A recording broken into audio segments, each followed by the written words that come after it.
Hold on to your hats. I'm kidding. Tonight I'm talking to everybody except you know who. There have been some that would accuse what I had to say at the last meeting as a breach of decorum. I don't know.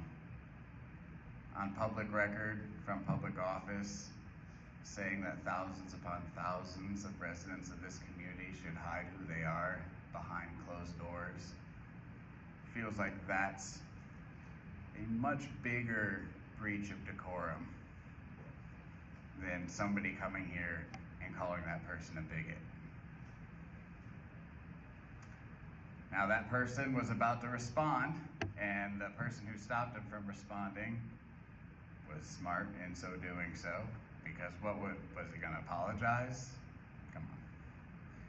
He was gonna say the same things we heard him say during his homophobic tirade, which, to all your credit, you distanced yourself from and protested against the things he was saying. He just couldn't stop. So we gotta ask ourselves, where is the moral bottom? What could he have said and still be sitting there? At what point does he get voted off the board? There's a German saying, if 9 people are seated at a table and a Nazi joins them and nobody protests, there are 10 Nazis at that table. I think the Germans know a thing or two about Nazis, right? It's all fine and good to slap him on the wrist in the moment, but so long as he sits here, that's a problem.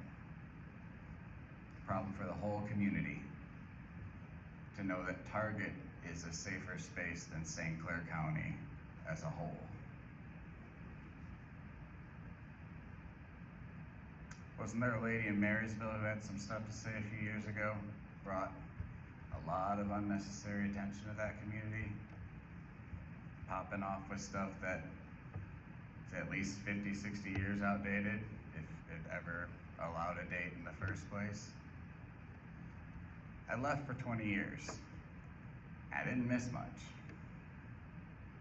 A lot of that bigotry. I see a lot more Christian hate in this community than Christian love. A lot more. So he can hide behind that if he wants, but it doesn't wash with me.